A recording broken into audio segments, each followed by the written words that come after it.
We've got the New York Giants tonight, looking to go 3-0, and if they win tonight, they will be 4-0 after the first 4 games of the season, with the Chicago Bears coming to MetLife Stadium a week from now, way ahead of ourselves, of course. We got lots cooking, including just the same old, same old. Same old, same old. I mean, they could deny it. They could say they're not. They could tell you they're collecting receipts. Great. Collect them all you want. You suck. You've always sucked. You're always going to suck. That's our lot in life. Good afternoon, Evan. How are you today, kid? I've seen better days. I'm with you on that. I'm with you. That's a good, solid adjective to describe yesterday. It just sucks the life out of you, man. It does, and it's 7-0. The game's over. That's the problem. Dude, right out of the gate, you see that this defense, which is supposed to be its strength, and here's the problem for this head coach. You don't have excuses anymore. No. Last year, the excuse was, they're very young. Yeah. They don't have a lot of talent on defense. You know, Carl Lawson got hurt before the season started. Well, now you've got talent.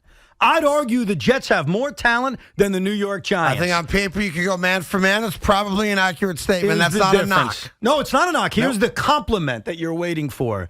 You're well coached, and the Jets aren't. This is a crappily coached team. Yep. They were crappily coached a year ago, but we all made excuses because, it's year one. It's the honeymoon. And not only that, it's Robert Saleh. He's our sexy bald head coach. You're proud of the sidelines in San Francisco. They had a great defense going to a Super Bowl. Woo-hoo-hoo. 3rd and 9 opening drive, conversion. 3rd and 8 opening drive, conversion. 3rd and goal from the 12, conversion. And then John Franklin Myers, who they couldn't wait to pay, commits one of the dumbest, and I don't want to hear, I barely touched him. Give me a break. You can't do that in this modern NFL. The problem is that it's not that he barely touched him. It was 2.5 steps after he got rid of the ball. And you put that yourself, was really the problem. Absolutely, Craig. Yeah. And you put yourself in a position where that's going to be called. They are a dumb football team. They are an undisciplined football team. They're a poorly coached football team. And we are now 20 games into Robert Saleh's career, and I ask you a very simple question. Have you seen anything that makes you think he's the answer? No, 4-16 is all I have seen, and that's all I need to see. Now, Zach Wilson comes back. Could I make an argument? There's no point in making it that maybe things are different if he's the quarterback. I'd love to say that. I can't back that up with anything. No. Well, I will say this. Their offense is different with Zach Wilson back. No question. Yeah, but no question. But we still don't know how good or bad the kid is. I completely agree with that, but here's what I would say to you. My point on that, just real quick, is if you told me Zach Wilson was the quarterback, could I sit here today and guarantee you that the Jets are 2-1? No. I'm not saying it's going to translate to victories because Zach Wilson doesn't fix the Jet defense.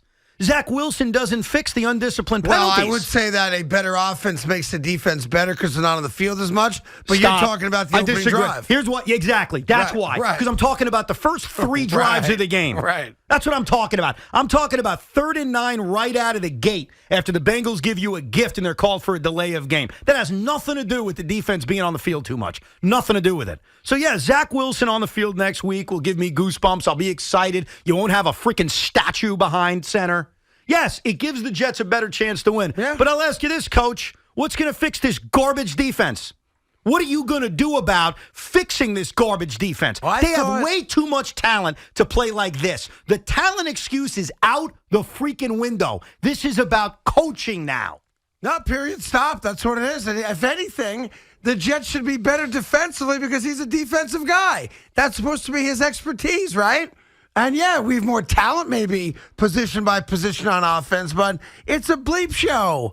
And the problem with it is that every year we buy into this notion that this is going to be the year that we're at least competent. We're not even saying playoffs or Super Bowl. We're just looking for a level of competence, and we don't get it. And listen, do I think as a ridiculous Jet fan that the Jets going to beat Pittsburgh? Yeah, I think they're going to beat Pittsburgh. What's it based on? But I can't tell you why. Why would we base anything on what we've seen? What would lead us to think that this team's going to give you a disciplined 60 minutes? What the hell have you seen? And here's the problem with next week. And again, we're way ahead of ourselves talking about next week already. Here's what I do know about the 1-2 Pittsburgh Steelers. They're well coached. And that's the problem.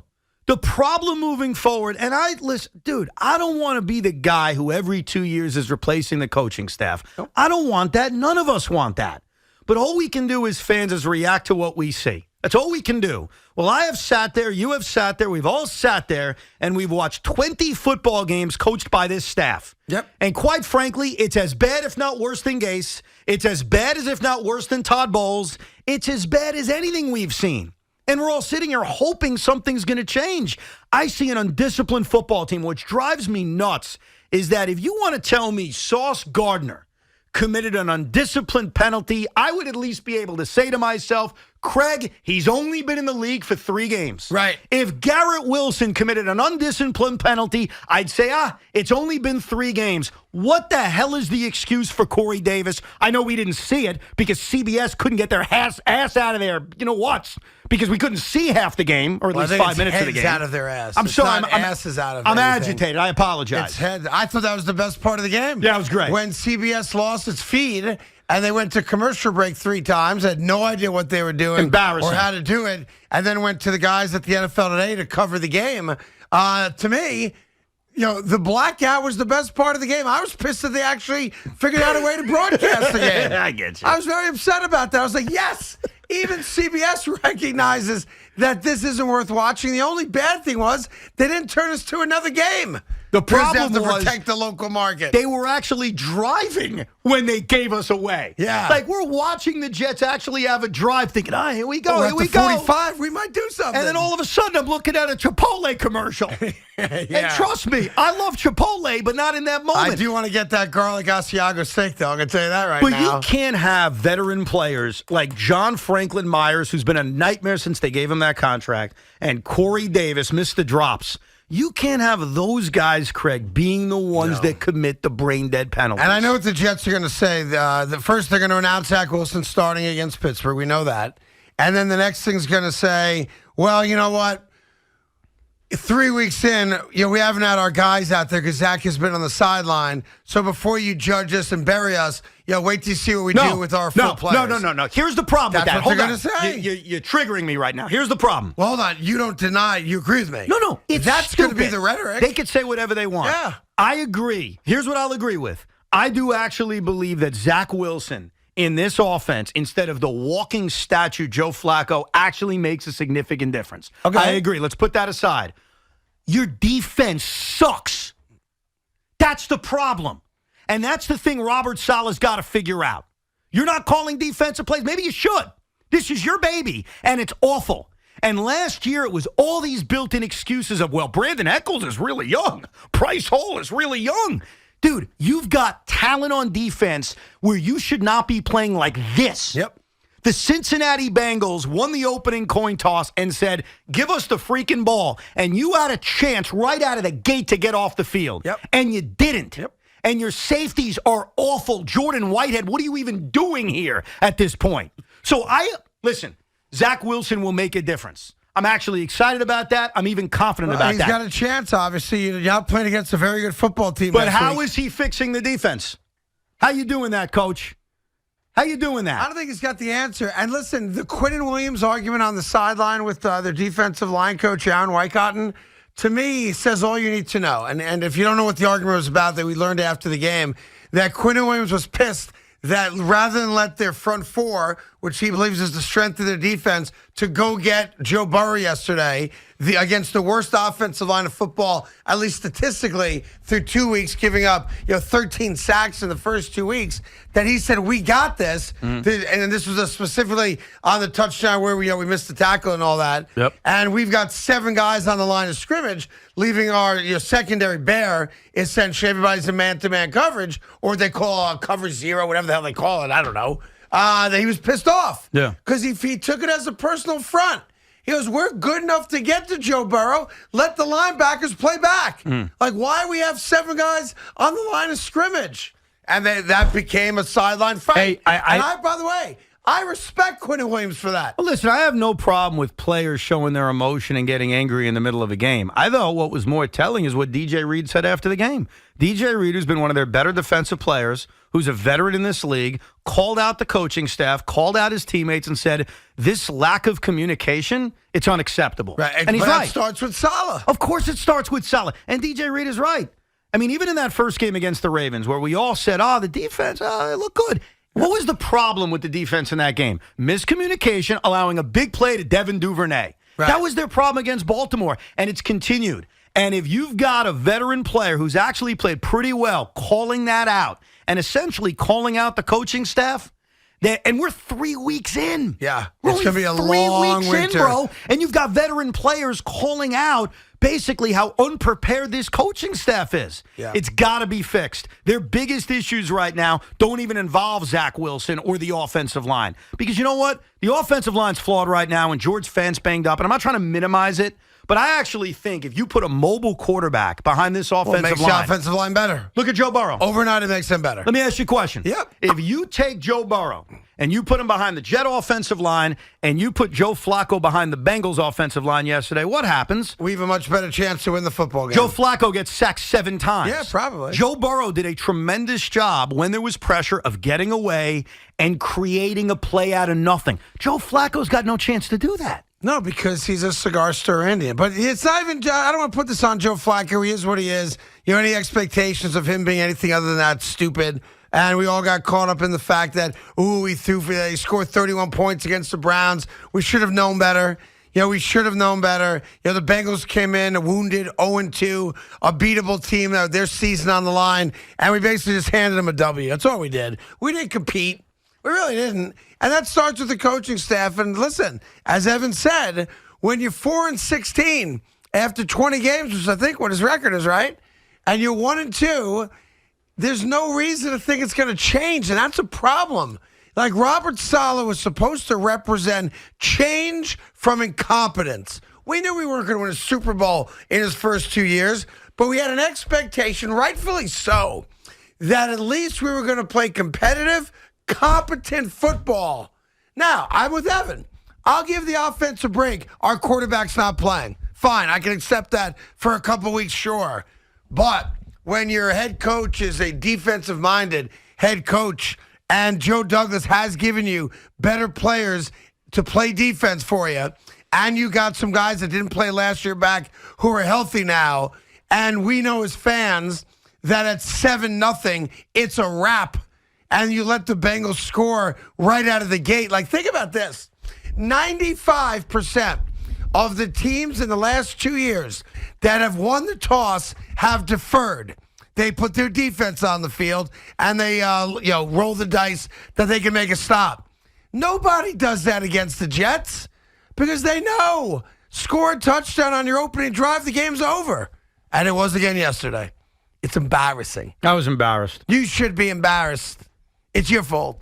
My fault? It's I your wasn't fault. sitting on the radio saying they'd win 10 or 11 games, Who Baldy. said that? You did. What an idiot. Oh, me? What what a are you nice gonna guy. do about it? Yeah, what are you going to do about it? We're going to sit here and complain like the women that we are, no offense to women, that like the soft men, no offense to soft men, like the men that we are.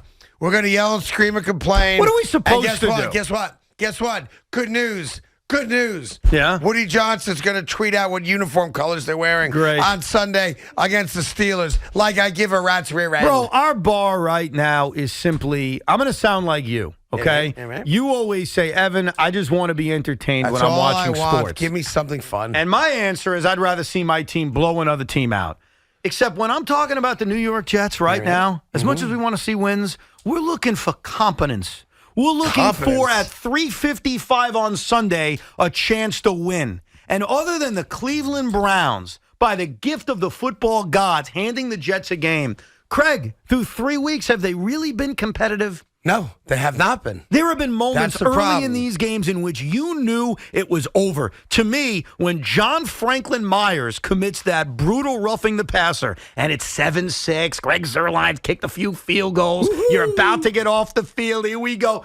That was the only moment I had hope. And as soon as Franklin Myers was called for it, and as soon as Jordan Whitehead, with his half-assed attempt at tackling Tyler Boyd, goes down in a heap, our Sunday at 1:45 p.m. was over. Yeah. It was done. And I'm sick of it. We're all sick of it. And while I don't want to fire coaches this early, we saw more from Joe Judge through 20 games than we have seen from Robert Saleh Think about through 20 that games. and leave that statement alone to marinate. Saw more out of Joe Judge and Robert Saleh. I like Robert Saleh. He's not a good head coach. Now, I am not going to turn on him yet where I demand that he be fired, but we're getting pretty close to that. I can tell you that right now. Things have to change. We're getting very, very close. They got to beat Pittsburgh. If you go 1-3 and you lose to the Pittsburgh Steelers, who have a 9-point-a-game offense with Mitchell Trubisky, and if they light you up for 27, then it'll be the time where we start going down that road. All right, we're firing Saleh, who's going to replace him for the rest of the year. And then we start talking about Jim Harbaugh, and we start talking about Sean Payton. Neither one of us should want to come here because the organization is DNA flawed. That's the problem with it. It's why they've got the worst vaccine anywhere, because they're DNA flawed. I'm sorry, that's the way it is. There's a flaw in the DNA. That's what it is. It's never going to change. We need to bring in like a witch doctor or something. You know what? Flaw in the DNA, curses, all that's excuses for incompetence. I'm sorry. This has been an incompetent franchise, and we had hoped, both of us, that Robert Saleh was the competence that would change things. He's not competent. He's just handsome. That's all. Through 20 games, man, I'm just looking for evidence, and our bar's not even that high. All I'm looking for, and it's the same thing I said to you before the season. I'm looking for evidence that this guy's the answer, and we've gotten zero. That is a funny point. At the end of the day, and I know the Jets are listening. Hi, guys. At the end of the day, think about what we're asking for as Jet fans. We're not asking for a winning season. We're not asking for the playoffs. We're not asking for Super Bowls or anything like that. We're asking for tangible competence. We're asking that you give us a product that we start to believe in. We're willing to take the steps necessary to go from to being a playoff contender. We're not even being greedy, to be fair. Our bar and expectations are so low. All we're asking for this year is to compete and be competent. And you can't even give us that. It's true. We're saving receipts. That's going to haunt. That's going to be on a tombstone. Of course it is. Saving receipts. We're going to have a receipt party if this keeps going and I'm telling in the direction it's going. I don't know if I'm the only one who feels this way, but what really put me over the top yesterday, I'm glad the Mets won, yippity doo dah. Max Scherzer showed up great. What really put me over the top yesterday, DeGrom was awful Saturday. I'm not defending that. Trust me, and I'm worried. But more on that later. What really put me over the top was I needed the Buffalo Bills to complete the comeback against the Dolphins because I really believed, Craig, the butt punt, whatever you want to call it. Butt punt. I really believe that was going to exercise the demons of the butt fumble. Yeah. That was going to be so far worse than the butt fumble that Miami Dolphin fans, and you guys should be giddy. I am not raining on your parade. You're 3-0. You're probably not that good, but you're 3-0. But for the Bills not to kick that game-winning field goal because McKenzie couldn't get out of bounds. You saw Ken Dorsey's response, not just right? before that. I mean, Josh Allen bouncing a pass. The whole on thing. A wide-open guy in the corner of the end zone. Fumbles a snap on fourth down. Awful. Misses a field goal. Awful. The whole thing. You saw Ken Dorsey getting pissed off? Yeah. I was more pissed off because I really felt that was going to exercise the demons of the butt fumble if the Dolphins lost that game on the butt punt. If only the Bills had fallen on that ball in the end zone. But alas, we are here to live through the years of the butt fumble being the play. By the way, Mark Sanchez, showing a sense of humor, tweeted about it. And I think he said, whoa, that's my game. So you know he's got a sense of humor. Listen, we got lots to do. We'll get to the baseball. I'm starting to think, and I know this is going to anger a lot of you, there's a part of me that hopes now that Aaron Judge doesn't do it. I know that. I know. Do you want to explain that, by the way? And it seems like, okay, I think this is his longest game drought without a home run this year. You could correct me if I'm wrong, and I believe it is. The longest number of games he's gone, not at bats per se, but games without a home run. They have one more series at home, right? In between Toronto and Texas. 3 games against the Orioles next weekend. Right, yes. Okay, so next weekend, theoretically, he could still do it at home if he doesn't do it in Toronto. But after sweeping the Boston Red Sox and yet disappointing Yankee fans at the very same time, tonight, tomorrow, they're going to clinch the division. There's nothing else to play for other than personal goals and accomplishments, whether that be his or anybody else's, right? There's a part of me that says, okay, 60's good. 60's enough. How would that be viewed? If I don't Aaron know. Judge, and let's say he hits, because remember, he did have a couple of doubles over the weekend. Yeah. Let's say he wins the batting He title. had a leadoff double yesterday. No, I know, and there's a reaction of, Oh, man. Aaron Judge wins the batting title, completes the Triple Crown, but Yeah. doesn't hit a home run the rest of the Well, way. that would also mean that he went ballpark, 10, 11 games without a home run, which then would make Yankee fans concerned. Wait a minute, he's in a slump. Or He's not going to hit any in the postseason. he's due for an explosion in the postseason. I guess you go either way on that.